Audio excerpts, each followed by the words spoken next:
Hola, muy buenas noches. Un gusto volver a verlos aquí nuevamente en Las Noches con Emma, viernes 10 p.m. Y por supuesto también anunciando al programa hermano El Canto del Colibrí, los jueves a las 9 p.m. por Facebook y YouTube. Claro, también el programa Las Noches con Emma, YouTube, Diversidad Mahami. Por ahí nos vamos a estar viendo los siguientes viernes.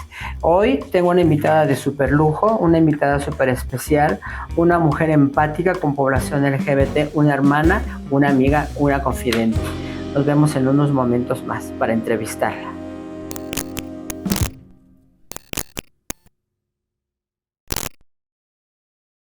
Hola, muy buenas noches. Bienvenidos de nuevo al programa Las Noches con Emma. Bueno, pues estas semanas que hemos estado transmitiendo esas entrevistas, a mí me ha regocijado mucho tener gente a la que yo estimo y admiro mucho. En este caso, mi admiración es muy profunda por una mujer que es empática con la población LGBT por muchos motivos. Para mí es un gran honor tenerla entrevistada a mi querida amiga, la maestra Diana Meléndez Rojas. Dianita, bienvenida al programa. Qué bueno que me acompañas, qué bueno verte ahora en una parte de como entrevistadora. Siempre estamos a las entrevistas, ahora me toca entrevistarte. Dianita, muchísimas gracias por venir, amiga. Sé que, bueno, pues no estamos cercas, como quiera que sea, Ecatepec está lejitos, pero bueno, sé que lo haces porque me quieres mucho. Amiga, yo por ti hasta el fin del mundo, hasta la punta más alta del cerro, ahí me tendrías. Lo sé, amiga, lo sé.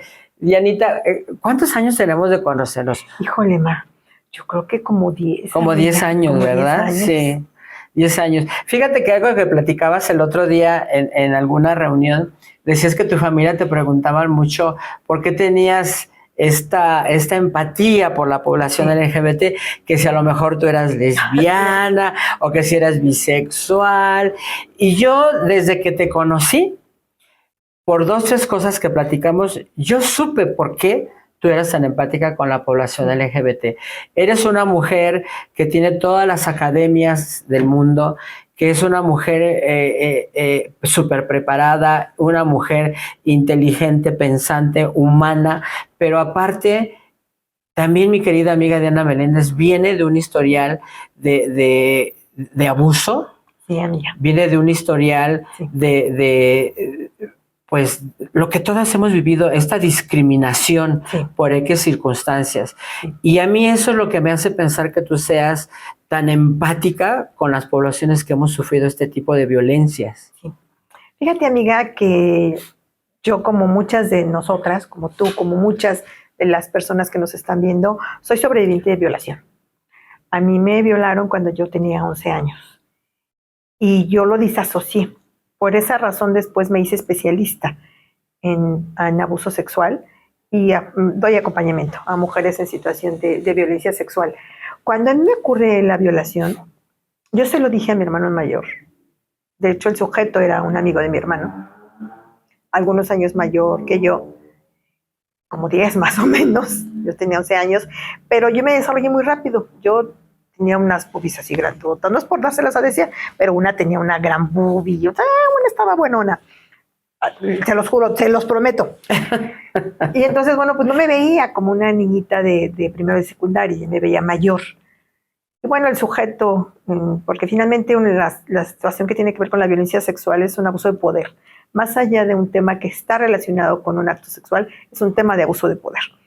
Entonces, cuando me violan, fue tan brutal y tan sorprendente para mí que yo lo disasocié. La disociación es un fenómeno de amnesia selectiva, donde el cerebro decide no recordar. Y entonces, bueno, yo lo recordaba como una situación nebulosa que le había pasado a alguien, que alguien me lo contó. Porque cuando a mí me ocurrió, bueno, yo estuve sangrando 3 días, fue muy violento. El hecho fue muy violento. El sujeto, bueno, pues no se dio cuenta del tamaño que tenía. Yo siempre he sido muy chaparrita y en ese entonces era muy delgadita. No pensaba ni 45 kilos. Y tener un sujeto de un 80 con más de 80 kilos para mí fue muy violento. Asfixiante. Sí, fue una experiencia brutal. Sí. Brutal, marcó mi vida en muchas formas. Cuando yo, a los 30 años, tenía 11 cuando me violaron, empiezo a formarme como acompañante para personas terminales de VIH en un lugar emblemático, en un lugar maravilloso. Me formé con las compañeras de Clínica Condesa, con la ley Robles, que sale en el 99 y se aplica en el 2000 para crear la Clínica Condesa. Entonces yo llego a AVE de México y ahí me enfrento con un montón de situaciones que yo tenía, pues, absolutamente disasociadas en una amnesia selectiva. Y cuando estamos trabajando, porque se trabaja muy intensamente, la formación en AVE de México era muy profunda, tenías que trabajar temas personales, muy personales. Y cuando nos toca el tema de violencia sexual, yo tenía que hablar de mi experiencia con el abuso si lo había tenido. Y entonces hicimos cuarteto y yo estaba escuchando una compañera enfermera que ella relata cómo su cuñado la había estado abusando sexualmente desde que era muy pequeña. Se hace el círculo de confianza. Y entonces otra compañera, mi primera formación es como trabajadora social. Y otra compañera que curiosamente también en la trabajadora social, hacemos como un espejeo.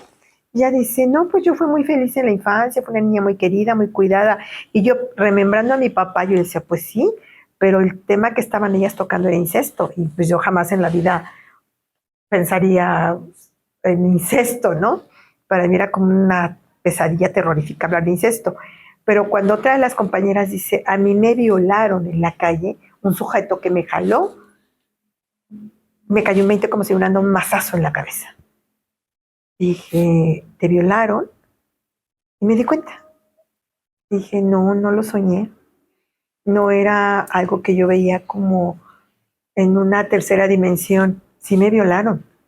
Por supuesto, Fue después como una introspección. Sí, amiga. Entré en mí. Ajá. Y dije, güey, no de gratis llegas tú a donde estoy, a donde estás. Yo soy terapeuta sexual y doy acompañamiento a personas que por alguna situación tienen disfunción en su vida, en su respuesta sexual y en su vida erótico-afectiva. Y yo era anorgásmica. Ok. Y no comprendía por qué. ¿Por qué? Uh-huh. No sabía yo por qué. Bueno, la anorgasmia es una secuela, sí. Particularmente de la violación, porque el fenómeno del abuso es uno y el fenómeno de la violación es otro. En el abuso, particularmente cuando se trata de un adulto hacia un menor o una menor, hay un fenómeno que se llama seducción, en donde el adulto no tiene por qué utilizar necesariamente la violencia, te convence, utiliza estrategias con regalos, con palabras, con una suerte de seducción. La palabra suena fuerte, pero esa es la estrategia, una estrategia de seducción para convencer al menor o a la menor de instrumentalizar su cuerpo. Y la violación es un acto violento, en donde lo que está en riesgo es tu integridad física. Son enormes diferencias y, por supuesto, las secuelas son diferentes.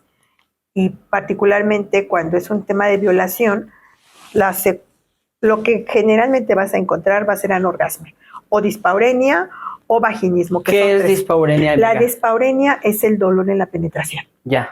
Las mujeres relatan, yo eso no lo viví, yo solamente era anorgásmica, que literalmente las mujeres con las que he acompañado terapéuticamente en situaciones de secuelas de violación, literalmente te dicen, siento que me meten cuchillos en la vagina cuando me penetran. Hay un dolor, porque el dolor es emocional y el dolor se vuelve físico. Uh-huh. Las mujeres llegan a somatizar el suceso. Entonces yo entendí por qué yo no sentía nada, por qué yo era anorgásmica, por qué de la cintura para abajo mi cuerpo no tenía ningún tipo de estimulación, no había ninguna respuesta bajo ninguna circunstancia. Lo pude entender, porque fue algo tan violento para mí que yo simplemente decidí no sentir. Cuando empecé mi propio proceso terapéutico, después de 2 años, pude sanarlo.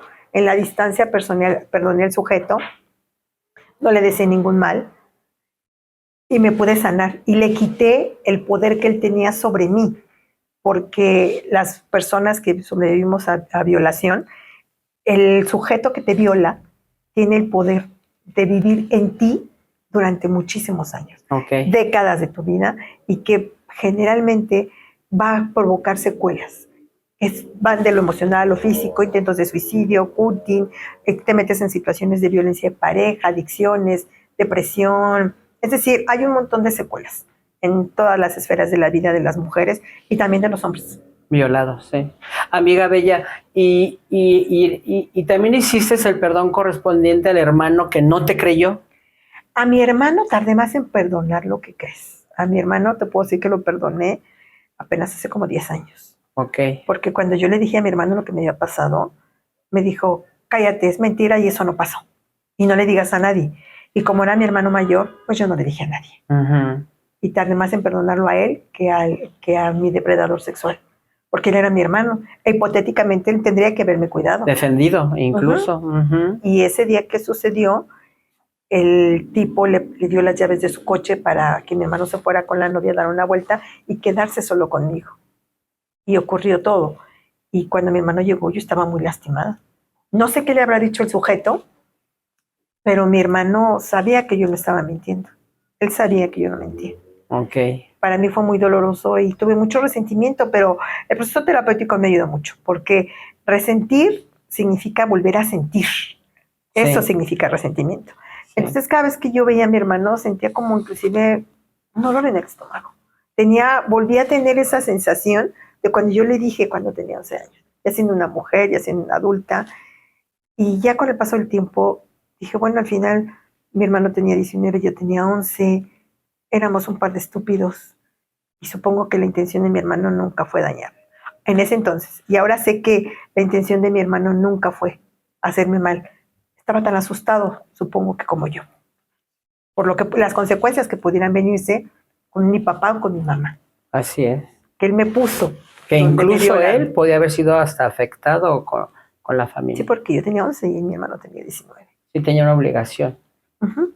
Entonces yo creo que los dos tuvimos mucho miedo. Y los dos cargamos con eso por muchos años.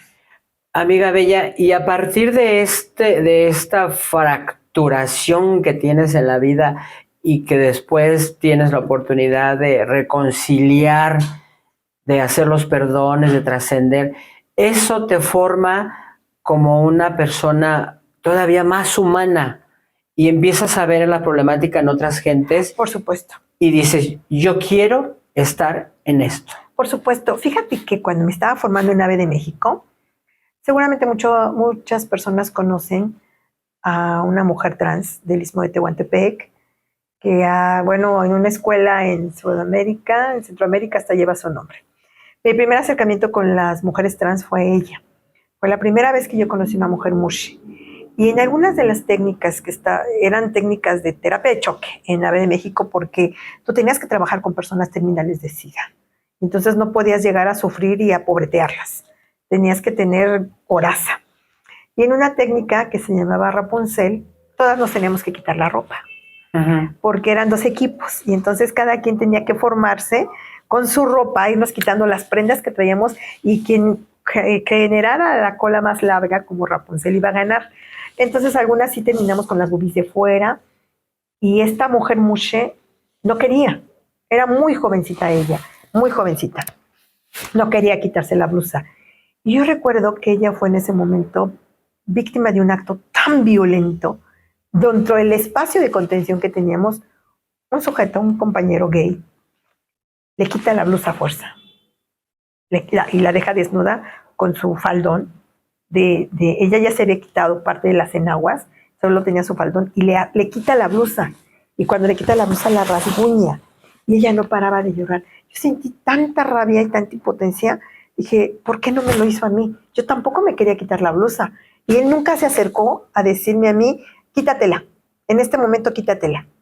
En ese momento me di cuenta que yo tenía enormes privilegios por ser una mujer cisgénero heterosexual. Okay. En ese momento, cuando yo veo que le arrancan la blusa a esta mujer, y a mí no.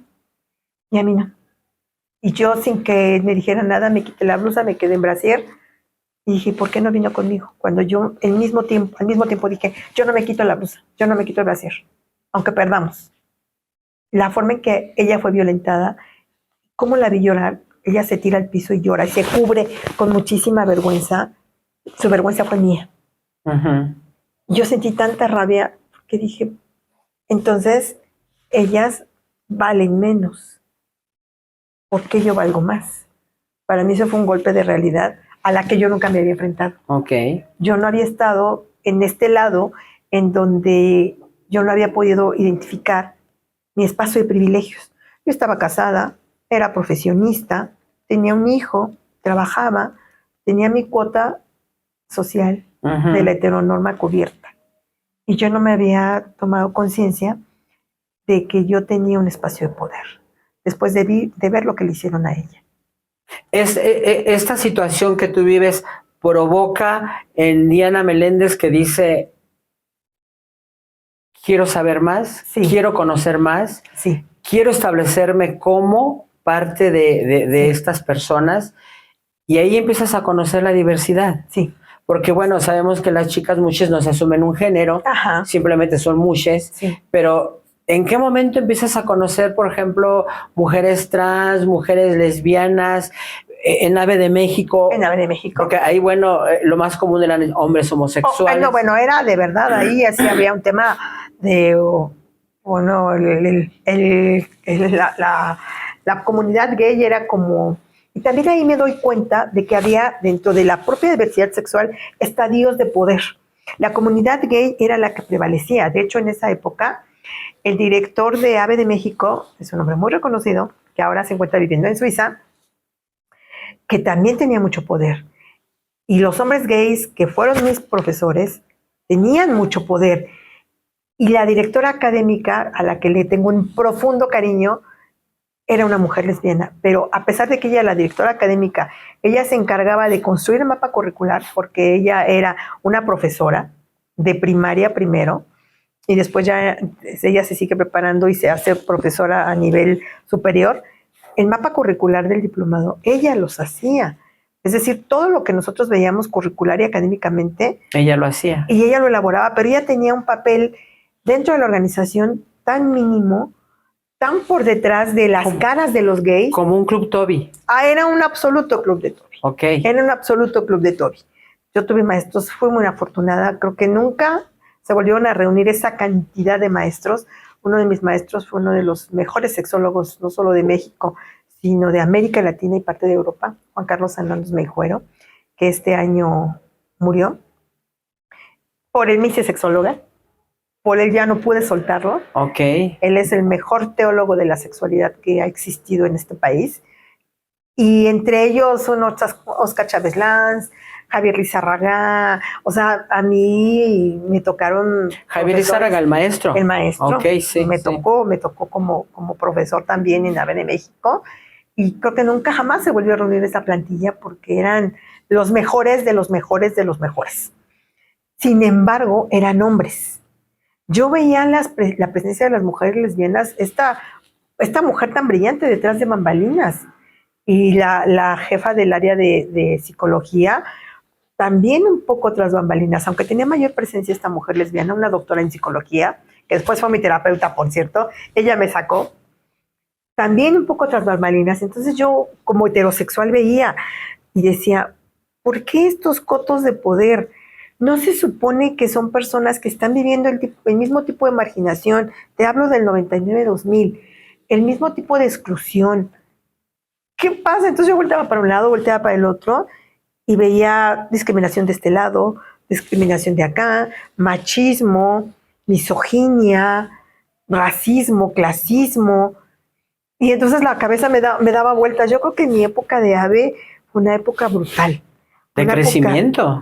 Sí, yo era una cuando llegué a AVE y fue una cuando salí. Okay. Fue para mí un despertar individual, personal, erótico. Fue como Ave de México. Chocante hasta cierto punto descubrir que dentro de esta gente que estaba sufriendo, que había sufrido todo lo que estábamos hablando, existían todavía esos cotos de poder con personas pensantes que tenían una academia, que eran incluso hasta maestros. Sí, y de entre los nuestros compañeros, yo te digo que soy muy afortunada porque yo me formo con varias organizaciones civiles. Todavía existía Manta de México. Existían un buen de organizaciones que estaban trabajando todavía en prevención de VIH. Con las chicas de Gire. Gire estaba empezando a tomar auge. ¿Qué era Gire? Gire era el grupo de Marta Lamas, uno de los primeros grupos en todo México que empieza a luchar por el derecho de las mujeres a decidir, por el aborto. Uh-huh. Me toca formarme con las compañeras de Gire. Y bueno, inclusive con mujeres que eran mujeres poderosas. Estaba también quien en un tiempo también fue directora médica de la Clínica Condesa, y aún estas mujeres poderosas eran aplastadas por el peso de los compañeros gays. Ok. Porque había una falocracia muy fuerte. Pero ¿sabes qué era lo que más me resultó interesante? Que para ellos no había abuso de poder. Ellos tenían absolutamente normalizado que por ser hombres ellos tenían derecho a ese poder.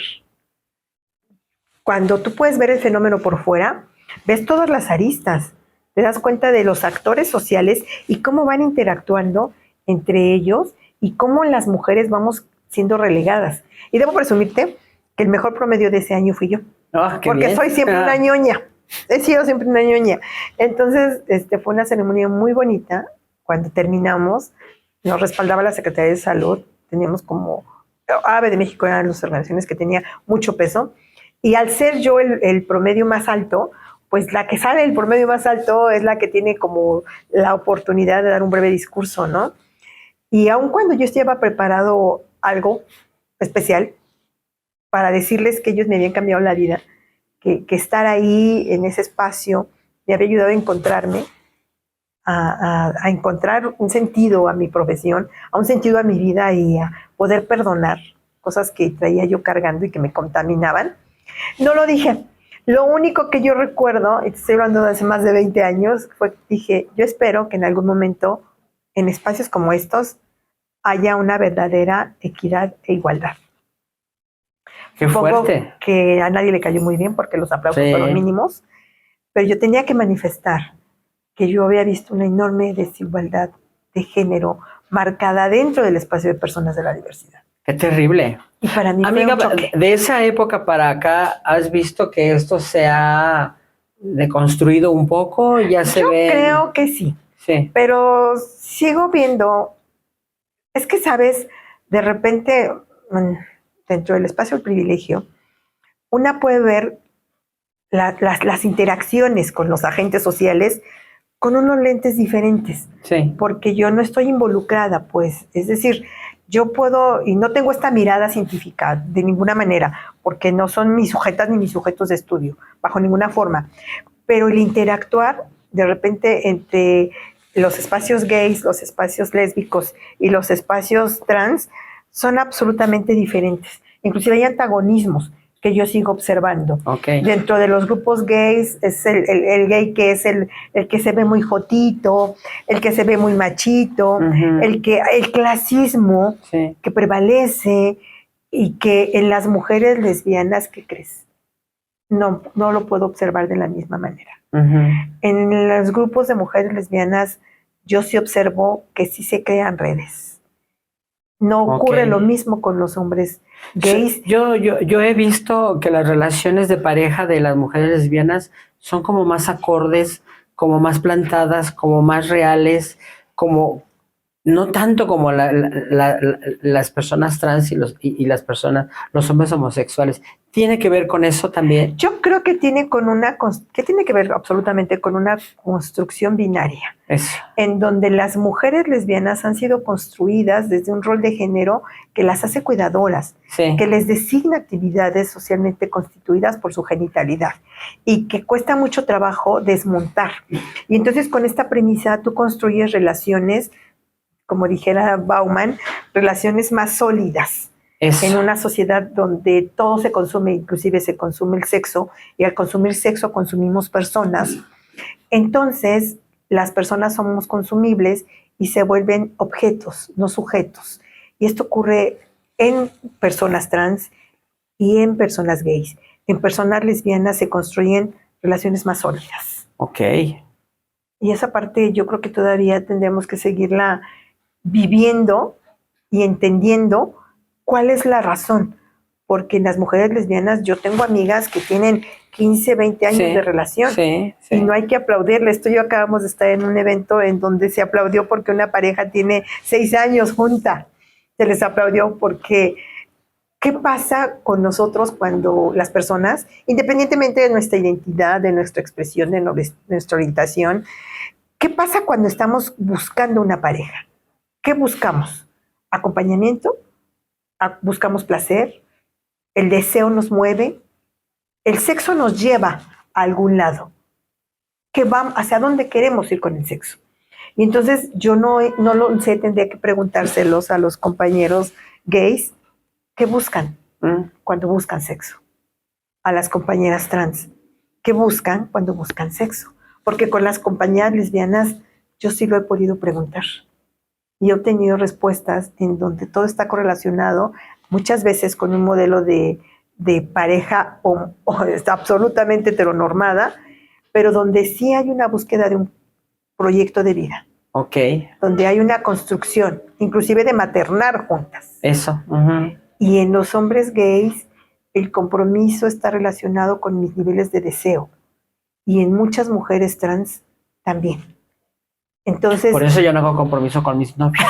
Lo mío es puro sexo y deseo, amiga. Nada de comprometerme. pero tú sabes lo que buscas. Ah, sí, por supuesto. Entonces, mi cuestionamiento siempre va a... Cuando tú sabes lo que estás buscando cuando estás buscando sexo, ¿qué buscas? ¿Qué quieres?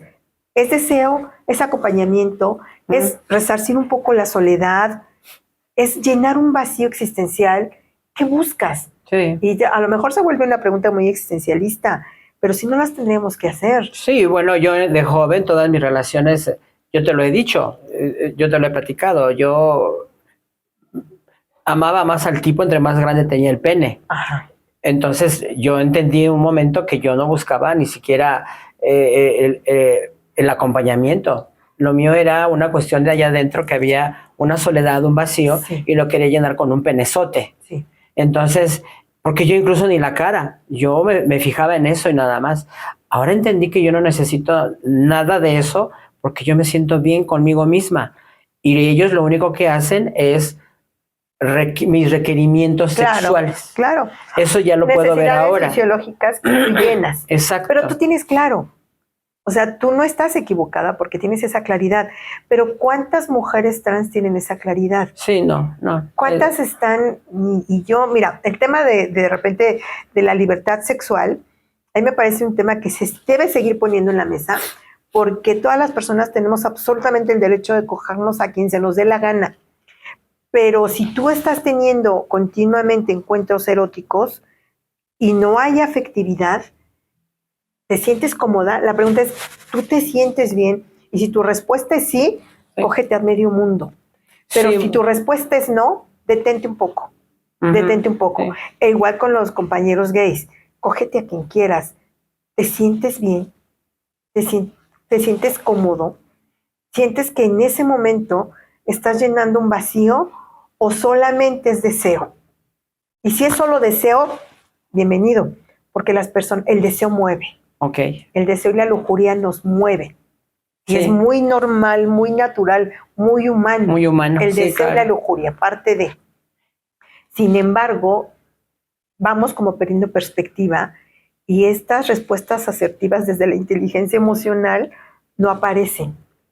Y por supuesto que el modelo de inteligencia erótica disminuye por completo. Okay. El erotismo lo vamos dejando de lado y entonces solamente genitalizan o genitalizamos las relaciones. Entonces, forzosamente una relación sana tiene que llevar no nada más la parte sexual, la parte meramente.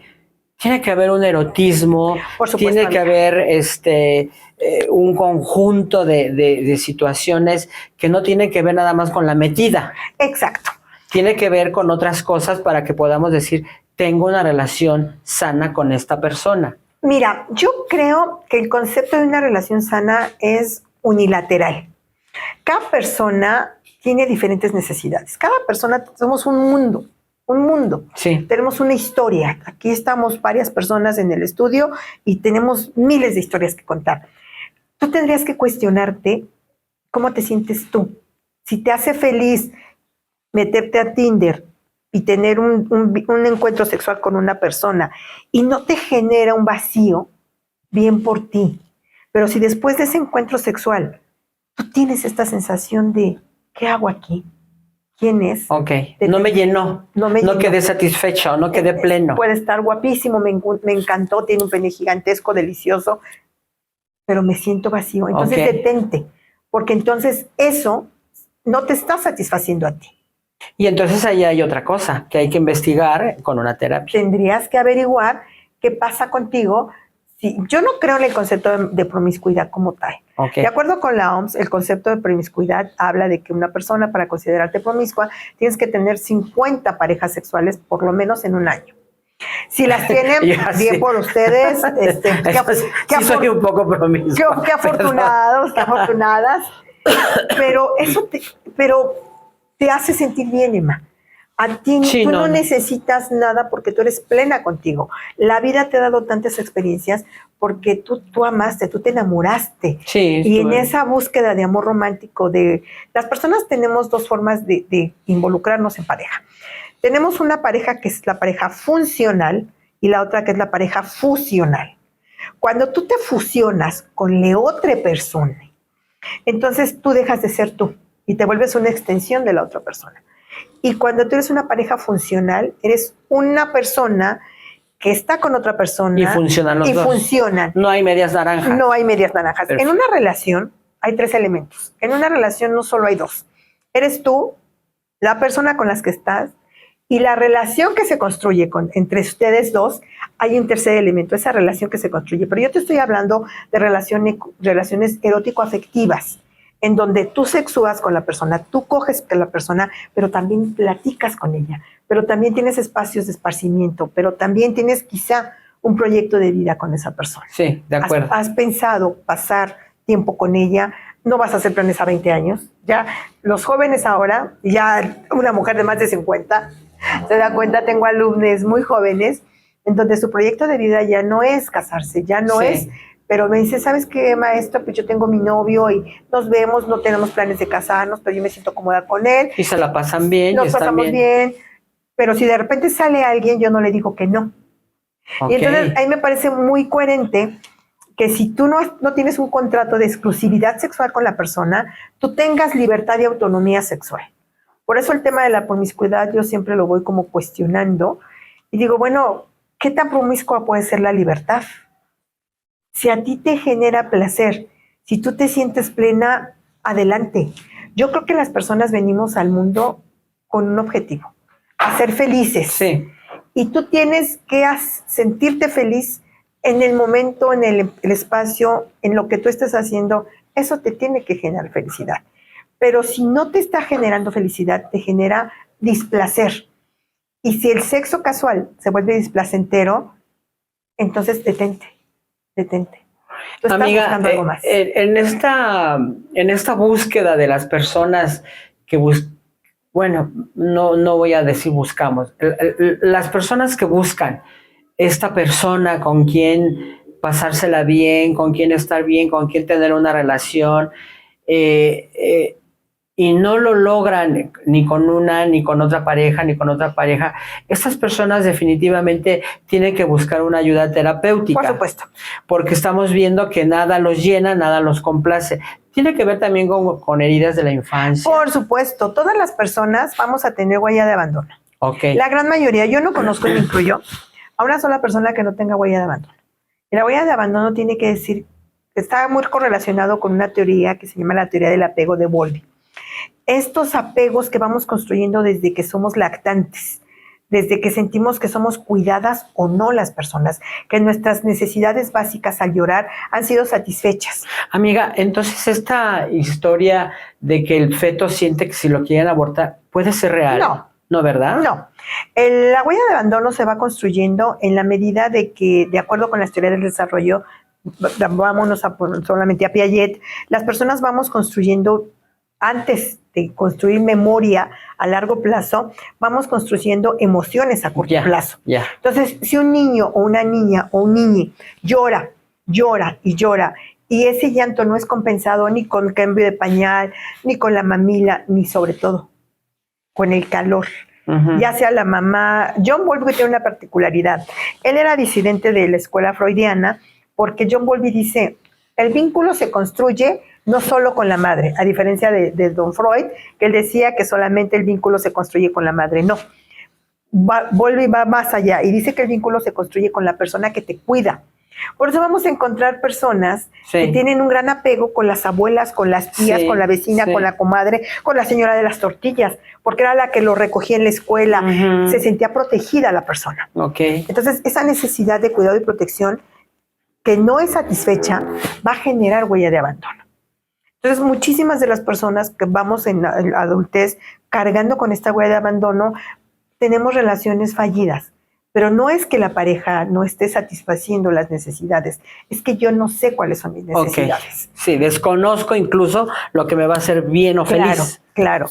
Y sobre todo las personas que han vivido violencias, particularmente las personas de la diversidad sexual, han vivido con el estigma, con la discriminación, con esta autopercepción de saberse y sentirse diferentes, con ser la vergüenza familiar, con ser esta carga social, sociocultural, política, religiosa, en donde es el jotito, es la trans, es la lecha. No, bueno, antes siquiera, ahora trans, antes, bueno. La vestida y todas estas palabras cargadas de desprecio, de humillación, de discriminación, de exclusión, también van a generar un montón de situaciones de soledad, de dolor, de vacío. Claro. Y entonces muchas veces la sexualidad se vuelve el uso del cuerpo, el que tú cosifiques e instrumentalices tu cuerpo por el placer de otra persona, se vuelve normal y natural en ti, porque tú necesitas satisfacer a otra persona para que esa persona te dé reconocimiento. Lo que yo aprendí de niña, que te he platicado tantas veces, que yo con el sexo oral creí que me iban a amar. Así es. Porque la primera interrupción que yo tuve a los 8 años fue de un tipo que me puso a hacer el sexo oral. Y que se llama violación equiparada. Ajá, y yo entendí que me amaban, me tocaban, me besaban y me decían cosas bonitas gracias al sexo oral. Así es. Y eso también requiere de un tiempo para darte cuenta que no es así. Y además desnormalizar. Porque desnormalizar, fíjate que sí. Un tema que es como muy constante y muy continuo en las personas de la diversidad sexual. También las personas hetero lo vivimos, pero de manera más silenciosa. Y a veces con acompañamiento más cercano, las personas de la diversidad sexual normalizan la violencia sexual. Porque hay una percepción de ser diferente, de ser malo, de ser hasta monstruoso, me lo merezco, porque soy la vergüenza familiar. Sí. Y entonces, que una persona me haga daño, claro, es normal, sí. Yo soy el jotito. Y luego la mamá te lo dice, te lo mereces por ser como eres. Tú te lo provocaste, porque andas ahí metiéndote no sé en dónde. Entonces, vamos a encontrar dos características que sí o sí identifican a las personas sobrevivientes de violencia sexual: culpa y vergüenza. Y en las personas de la diversidad sexual, estos dos indicadores están absolutamente exacerbados. Yo tengo la culpa porque soy el jotito, porque soy muy obvia, porque me noto, porque soy la vestida, porque yo le provoqué dolor a mi mamá. Sí. Y entonces tú cargas con todo el peso de la vergüenza familiar. Cuando igual tienes un padre alcohólico que le pone unas megamadrizas a tu mamá y tienes una familia que no es nada nutricia, pero resulta que tú, por tener una orientación no heteronormada, tú eres la vergüenza, no el padre alcohólico, no el padre que se defeque en la calle, que le pone unas madrizas a tu mamá. No, tú eres la vergüenza, porque tu papá es un borrachito. Qué terrible, de verdad que, miren, sinceramente a mi amiga Dianita Meléndez ya le deben una terapia como de unos 5,000 pesos, después de todo esto que nos está diciendo. De verdad se los dije, es una gran mujer. Yo digo que es una de las mejores sexólogas de México, amiga, muchas gracias. Porque de verdad yo con ella he aprendido muchas cosas y con ella también he entendido muchas cosas sobre de mi propia construcción que yo tengo. Amiga, ¿a qué edad te conviertes en mamá? Ay, amiga, esa fue una de las cosas que me fue llevando por el camino justamente de la sexualidad. Yo tenía 15 años. Y como, pues yo había tenido esta experiencia sexual tan violenta, tan disasociada de mi realidad, cuando tengo relaciones sexuales con el padre de mi hijo, que por cierto sigo casada con el mismo. Imagínense qué aguante el mío. Sigo con el mismo. Ernesto, por cierto, un saludo, un querido cuate. Mi marido que me dio una paciencia infinita porque estoy re bien loquísima. Que uno de los primeros que me preguntó: ¿Diana, eres lesbiana? Dime la verdad.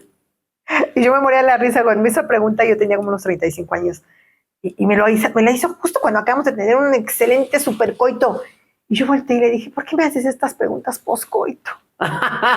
Mejor lo hubiéramos repetido.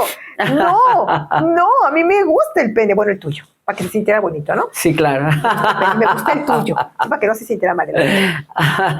Y le dije: bueno, ¿por qué necesariamente tendría yo que ser lesbiana para estar entrando en un mundo en donde yo veo tanta desigualdad, Mi primera formación es como trabajadora social. Claro. Y entonces yo a lo largo de toda mi profesión he visto desigualdad, inequidad, violencia, marginación y exclusión, porque es con lo que yo trabajo, es mi materia de trabajo. Entonces te conviertes en mamá a los 15 a los 15 años. Pero a mí me hicieron mi fiesta de 15 años. Sí, con vestido y todo. Y con iglesia y el padre, y yo comulgué. Deben de saber que yo comulgué. Y entonces a los pocos meses, tómala. Alan se escondió, yo no sé en dónde, y pasados unas cuantas semanas de mis 15 años, que se me suelta semejante barrigón. Y la que se da cuenta que estoy embarazada es mi hermana la mayor. Uno de esos días que una, ya saben, ¿no? Sale en pose de diva bañándose, con ese cuerpazo de 15 años, todo en su lugar. Yo salgo encuerada del baño, y mi hermana está sentada enfrente de la cama. Me dice, a ver tú, mi hermana bien dulce, mi hermana la mayor, Laura, te adoro. Mi hermana, a ver tú, pendeja, ven acá. Y yo, sí, dime. Ven acá. Y una le digo que tenía buena boobie. Y mi hermana con la mano la estira y me pesca mi chichi y me la aprieta. Y veo que sale un líquido blanquisco. Tengo cáncer de mama, tengo cáncer de mama. No, pendeja. Eso se llama calostro y estás embarazada. ¿Cómo te atreves? Te voy a acusar con mi mamá. Ándale, pues. No, yo estaba yo embarazada. Y lo más terrible fue que yo no sabía que estaba embarazada. Ok. Había tenido esa relación sexual con mi padre, con mi compañero de tantos años, y pues había sido la puntita. Y pues yo decía, semejante, no, la puntita, güey, no, o sea, sí, pero la puntita. Y pues mi puntita tiene 40 años. Entonces, ese desconocimiento. A eso quería yo llegar.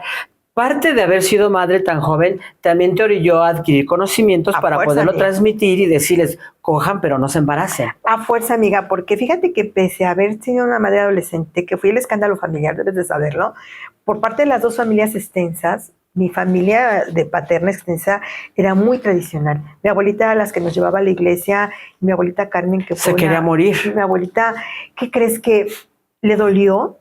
Le dolió mucho, pero a mi abuelita le reconfortó mucho que el padre de mi hijo se hubiera quedado y se hubiera casado conmigo. Ok.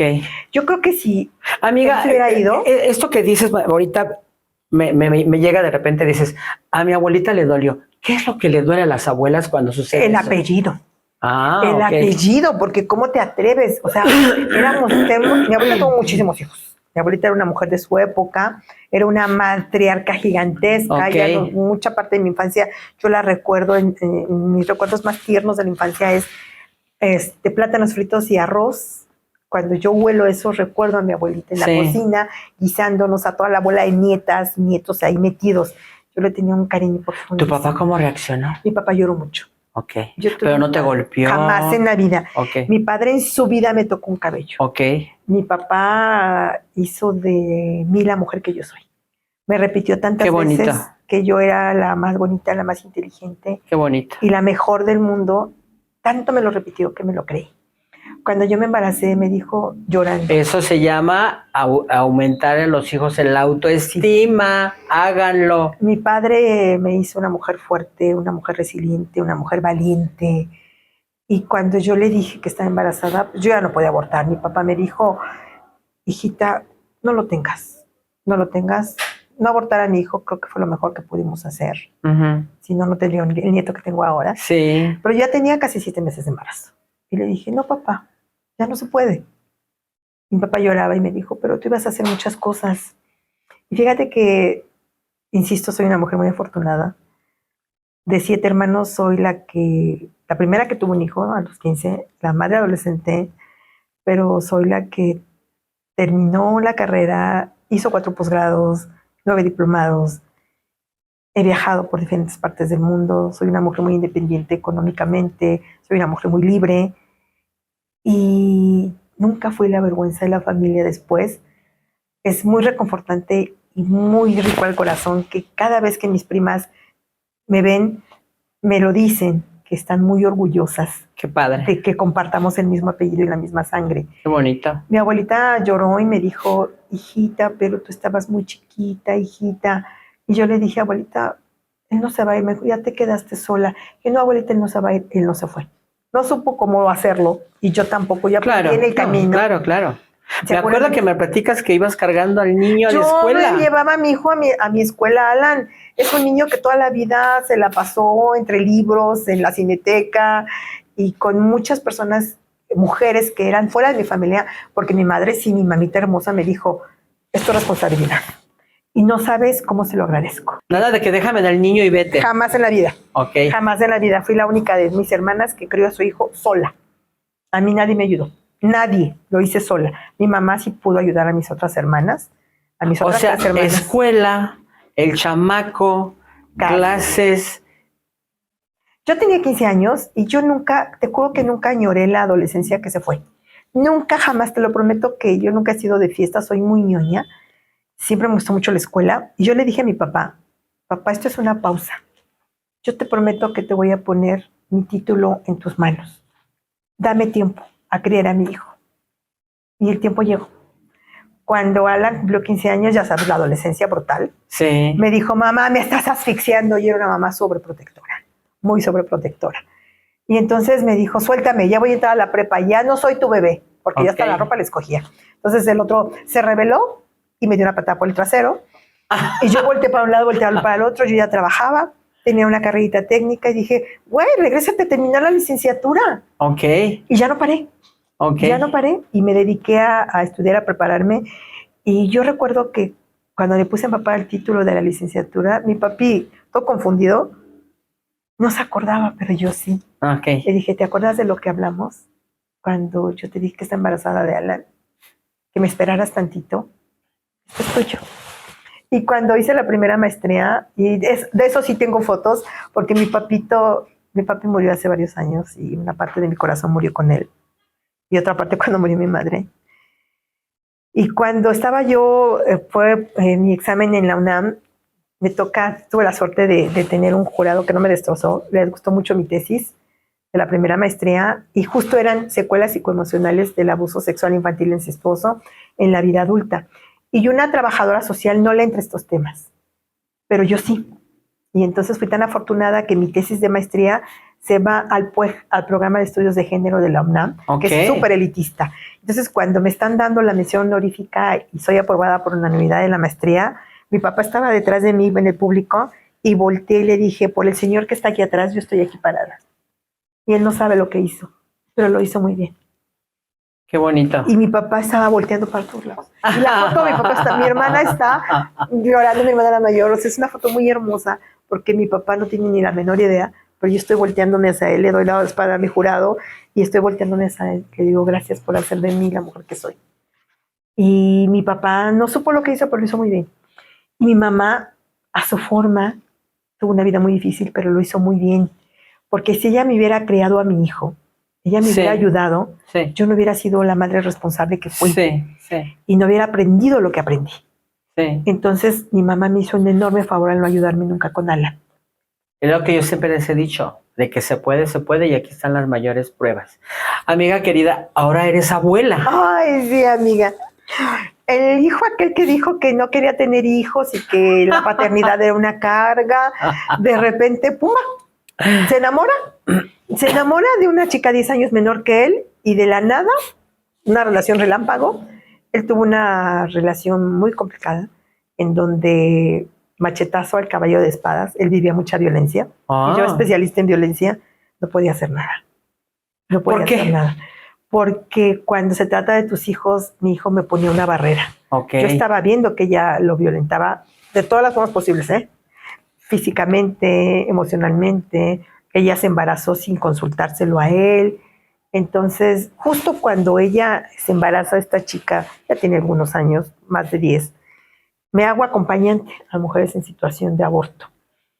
Y a pesar de que yo sé que para todas las madres adolescentes la experiencia puede ser bien diferente, pero yo viví mi embarazo adolescente absolutamente enamorada de mi hijo. Cuando Alan nació, yo no podía creer que una pinche chiquilla de 15 años hubiera hecho algo tan perfecto. Yo veía a mi hijo, obvio, era mi hijo.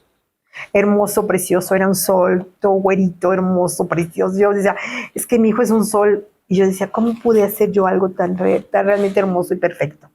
Pero esa era mi experiencia de madre adolescente.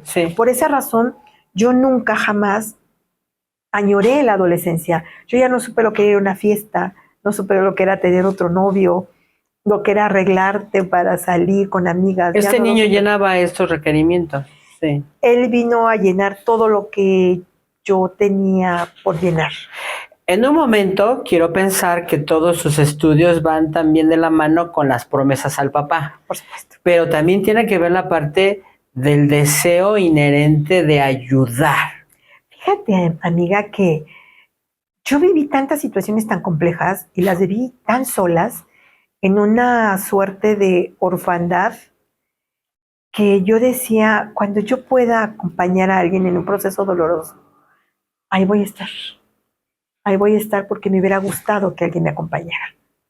Y entonces puede lograr empatar no solamente con mujeres sobrevivientes de violencia, sino con otro tipo de situaciones. También he tenido la oportunidad de acompañar a hombres en situaciones muy complejas y eso a mí me permite ser una mejor persona. Ahorita quiero que regresemos con ese tema de los hombres, amiga, porque eso es muy difícil. Muy complicado. Sí. Amiga Bella, entonces, tú como terapeuta en estos menesteres del abuso sexual, ¿crees que en los hombres que son abusados sexualmente existe una mayor carga de culpabilidad? Y sobre todo vergüenza, amiga. Eso, de vergüenza. Fíjate que hay una característica muy particular en los hombres que tienen vivencia de violencia sexual, independientemente si son gays o son hetero. Se exacerba cuando son hetero. ¿Por qué? Cuando tú naces ya con esta genitalidad, con un pene, ya naciste con un estadio de poder.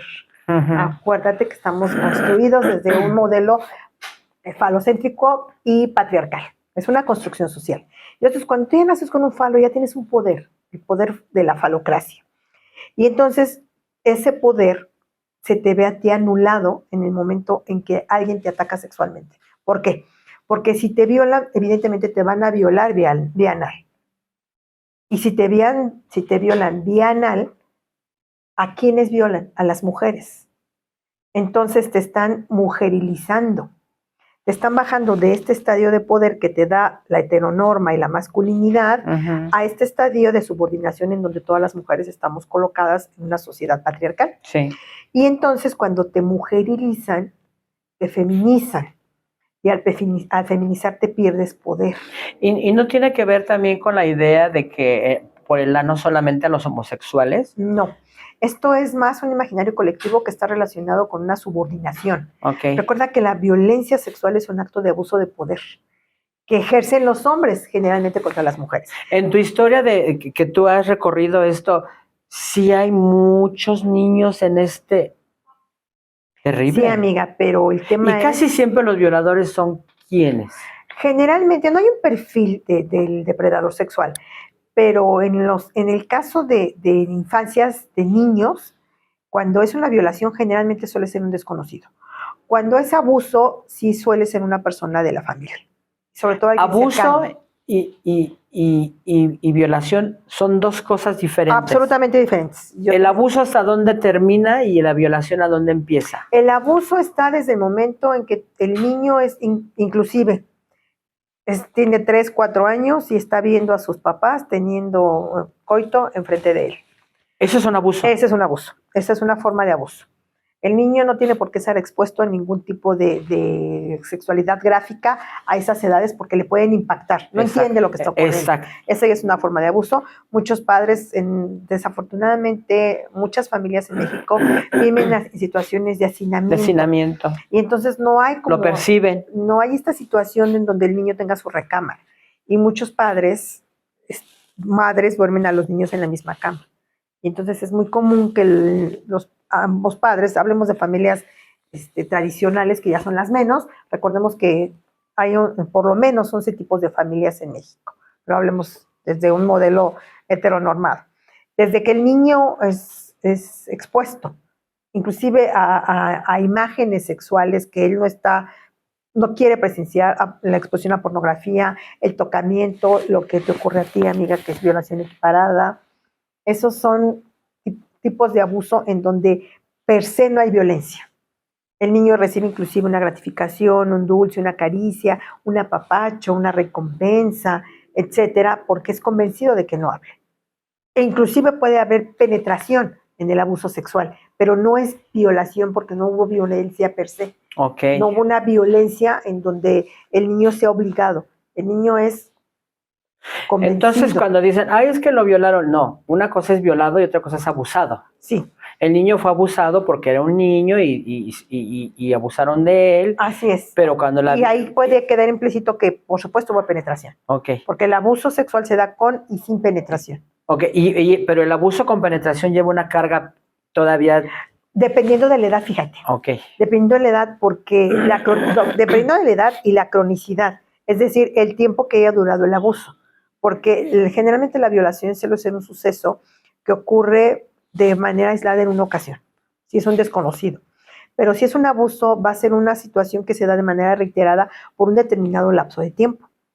Entonces, y además también tiene que ver el vínculo con el depredador sexual. Okay. No es lo mismo que te abuse sexualmente un primo, un tío, a que sea tu papá o tu abuelito, porque el vínculo afectivo es mucho más cercano. Entonces, el impacto emocional, cuando tú te des cuenta que no todos los papás y todos los abuelitos hacen lo mismo con sus nietos, con sus hijos, es cuando en un modelo, yo ocupo varios modelos teóricos, que se llama develación del secreto. Cuando el secreto es develado, la primera develación es para la víctima, que en ese momento sigue siendo víctima. La palabra víctima no me gusta utilizarla mucho, porque cuando tú ves a las personas como víctimas, cuando ya lo sobrevivieron, le estás quitando la capacidad de agencia. Okay. Es decir, le estás quitando autonomía. La víctima es cuando el suceso está ocurriendo, durante el proceso del suceso de violencia sexual. Cuando la persona ya lo sobrevivió, es decir, ya dejó de ser violentada sexualmente, se vuelve sobreviviente.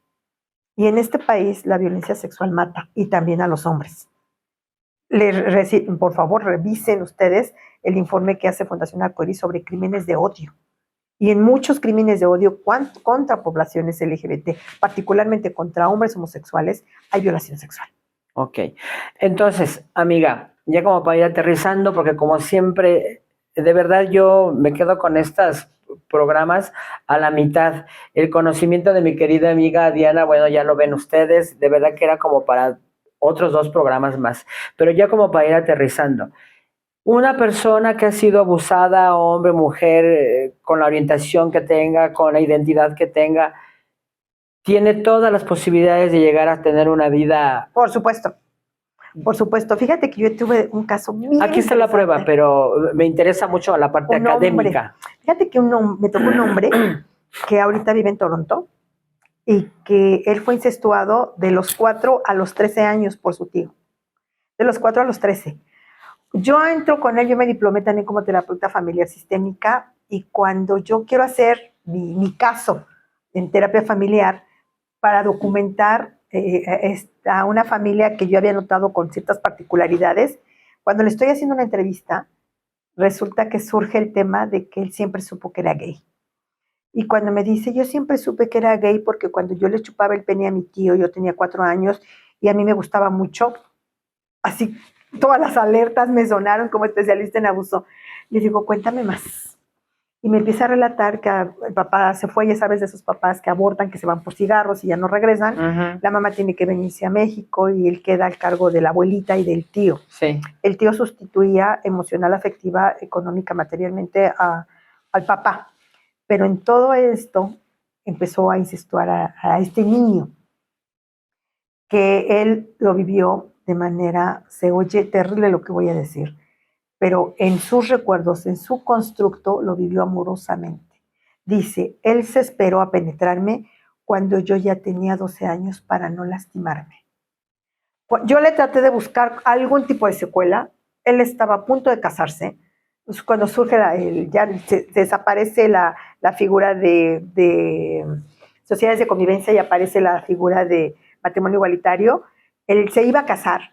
Él no tenía ninguna secuela, era un hombre que acaba de terminar una maestría, que era muy amoroso, estaba muy enamorado, no tenía ningún tipo de disfunción sexual, tenía un proyecto de vida con su esposo, se iban a ir a Toronto a que él hiciera el doctorado, era un hombre armonioso en todos los sentidos, es decir, el abuso sexual infantil incestuoso no le dejó huella. Ok.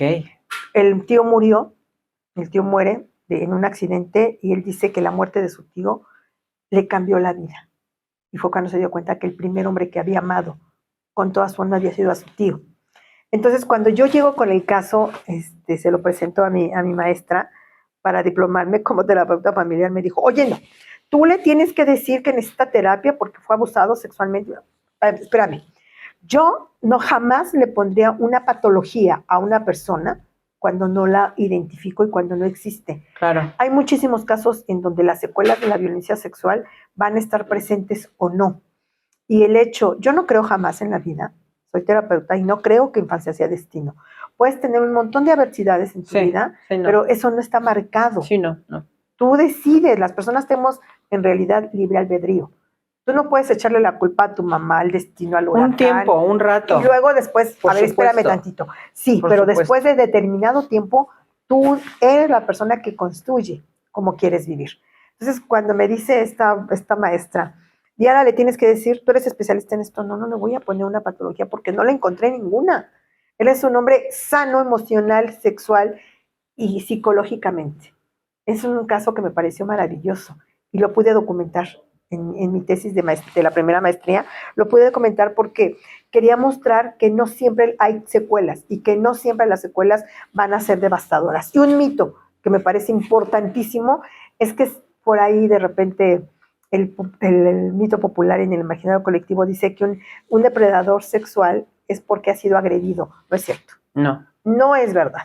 Yo que he podido hacer perfiles de personas generadoras de violencia sexual, no han sido abusadas en la infancia. Sí hay en algunas de las secuelas que se repite el suceso con otros niños o con otras niñas, pero no es una ley. Y el generador de la violencia sexual puede ser cualquier persona, no es un loco, no es un adicto, no es un enfermo mental. Cualquier persona funcional, socialmente aceptable. ¿En qué momento sucede esto de ser esta persona funcional, social, y se convierte en un depredador? ¿Qué fractura ahí el cerebro? Fíjate que yo solamente una sola vez, a petición de una de mis acompañantes que tenía vivencia incestuosa, ella me pidió que tuviéramos una técnica con su papá. Su papá la había estado incestuando de los 6 a los 16. Ella lo amaba, el señor era un actuario, un hombre de mucho poder, y ella quería saber por qué ella era anorgásmica y tenía vaginismo, que es la forma más extrema de secuela en la vida sexual de una mujer como secuela de abuso. Ella quería tener la fuerza para preguntarle, y que yo le diera el acompañamiento, ¿por qué ella? Cuando estábamos los tres en esta técnica terapéutica que yo estoy haciendo con ella, fue cuando tomé la decisión de yo jamás trabajar con depredadores. Él estaba muy disgustado porque dijo que no tenía nada que estar haciendo ahí. Ella era una chica de ese entonces de 32, 33 años, estaba terminando el doctorado. El tipo tendría unos 56, 57, no era un hombre tan grande. Y cuando ella le dice, papá, quiero saber por qué yo, por qué me lo hiciste a mí. Sí. Yo todo el tiempo junto a ella y él le contestó de las cosas más escalofriantes que yo he escuchado en la vida. Y volteó y la miró con el más profundo desprecio que te puedas imaginar, Emma, y le dijo, porque podía. Tú eres mi hija y yo podía hacer contigo lo que yo quisiera. Se levantó y se fue. Yo sentí que me bofetearon y dije, claro, eso no fue un acto sexual, fue un acto de abuso de poder. Sí. Y yo tenía tanta sensación, el malestar fue una sensación física tan fuerte que tuve que ir a vomitar. No, pues me lo estás diciendo y te lo juro que tengo aquí. Yo me di cuenta que yo no podía trabajar con generadores de violencia sexual. No podía, no tengo el estómago para hacerlo. Yo sé que hay muchas investigaciones y que hay muchos compañeros que lo hacen, les felicito. Yo no puedo, no tengo ese estómago. Y no por el hecho de que yo sea una sobreviviente de violación, sino porque me conflictúa demasiado. Yo no podría entender la psique de una persona que seguramente tiene alguna forma de una patología subyacente, sí, que inclusive podría ser un perfil de un asesino serial, no lo sé. Entonces, antes de postular algo en lo que yo pudiera estar equivocada, porque mi prejuicio me va a ganar, por ética, yo no trabajo con personas generadores de violencia sexual. No puedo. Actualmente, amiga, tu práctica como maestra, como docente, como trabajadora social, a mí me doy cuenta que a ti es algo que te gusta mucho, te llena mucho, te satisface. Quieres mucho a tus alumnos. Ay, sí, soy muy afortunada. Sí. Mi alumnado me quiere mucho también. Sí, yo lo veo. A las veces que tú me has invitado a tu escuela, veo cómo te quieren, cómo te ven. La chica que hizo la obra de teatro Sí, con un poco de mi historia, ella te Bere. quiere, dice que por ti, ella... Sí. Todo esto, amiga, a final de cuentas te reditúa y te pone en el lugar de una mujer afortunada. Soy muy afortunada, amiga hermosa, porque a mí me pagan por hacer lo que yo amo. Doy acompañamiento terapéutico y las clases para mí son un extra porque la docencia en este país, aun cuando tengas todos los títulos nobiliarios, es muy mal Es pagada. mal pagada. Pero a mí me parece que el conocimiento que no se comparte se estanca. Entonces, cuando tú enseñas, aprendes. Claro. Y a mí les paso del aula, yo soy una docente muy poco ortodoxa, yo no hago exámenes, no sé por qué no me han corrido, yo no hago exámenes, la evaluación con mi alumnado es continua y permanente, hacemos discusión socrática, me interesa escucharles, Okay. Siempre que estamos en clase, ponemos un tema en la mesa y se debate, y está relacionado con la materia que estamos viendo, pero el tema se debate, a mí me gusta que ellas y ellos aprendan a construir, y que vayan viendo más, que tengan una proyección hacia el futuro. Que no se queden con lo que yo les digo. Yo siempre les planteo preguntas y esas preguntas ellos tienen que buscar las respuestas y no hay respuestas correctas, porque las respuestas correctas cuando tú estás en el proceso de enseñanza-aprendizaje tiene que ver con la construcción del conocimiento y cada persona tenemos una diferente construcción del conocimiento. Así es. Entonces, cuando yo tengo la fortuna de estar en un aula, yo no estoy enseñando, yo estoy aprendiendo. Entonces, yo no quiero dejar de aprender. Es maravilloso. Amiga, entonces, salud mental, salud sexual, terapia. Sí, sí. No podemos hablar de una salud integral si no estamos hablando de una salud física y de una salud emocional. Eso es de acuerdo con la OMS. Es un estado de bienestar que implica la salud física, la salud mental, también la salud sexual. Ok. Ese es un estado de bienestar. Entonces aquí, como para cerrar con broche de oro, de parte de mi querida Dianita Meléndez, como ya vimos, una gran maestra, una gran sexóloga, una gran terapeuta, el consejo es, si no están completamente satisfechos con el tipo de vida que tienen, hay que buscar ayuda. Hay que buscar ayuda. Yo sé que los procesos terapéuticos pueden aterrar. Estar en el espacio terapéutico te ayuda no a desaparecer a tus demonios, te ayuda a enfrentarlos y a conciliar con tus demonios. Meterlos bajo la alfombra no siempre funciona. Hay que enfrentarlos. Y si no los vas a desaparecer porque no es magia, aprende a platicar con tus demonios. Y eso nos va a dejar un historial de vida sin losas, sin mochilas. Seguramente va a haber huellas, amiga, y hay huellas que parecen imperecederas, que se quedaron marcadas en tu cuerpo, pero te van a doler tanto como tú permitas que te duelan. Y el dolor es un proceso también de crecimiento. Por supuesto. A veces habría que preguntarnos, ya no por qué a mí, sino para qué a mí. Eso. Y cuando tú encuentres la respuesta del para qué a mí, vas a buscar más respuestas. Y obviamente en esta idea de que sí podemos encontrar soluciones para todas estas ideas que en un momento te pudieron haber trastornado. Por supuesto. En un momento que te pudieron haber dicho no se puede, no se logra. Yo creo que también tiene que ver, habíamos hablado mucho de resiliencia, que sería un tema que tendríamos que tocar muy largo, sí. Pero yo creo que también tiene que ver con lo que absorbiste en esta parte del conocimiento, del crecimiento, de la escolaridad y de todo lo que has aprendido. Amiga, tú eres una mujer muy resiliente. Yo te admiro en muchas cosas, te lo he dicho, yo sabes también, que te admiro mucho, te respeto mucho, pero de verdad creo que una de las mejores cosas que le pudo haber pasado a la población LGBT es tener mujeres aliadas como es Diana Meléndez Rojas. Para mí gracias. Ha sido un privilegio, un gusto tenerla y de verdad, por ahí le debemos una cuota. En algún otro momento le vamos a invitar a que sea un café, mi querida amiga. Para mí es un honor que tengo más de 2 décadas pudiendo caminar lado a lado con las personas de la diversidad sexual y que me vean como alguien en quien pueden confiar absolutamente, porque sin vivir el tipo de estigma y de discriminación, puedo acompañarles y puedo defenderles, y lo he hecho muchas, 1000 veces. Y también la población LGBT te ha dado muchos reveses.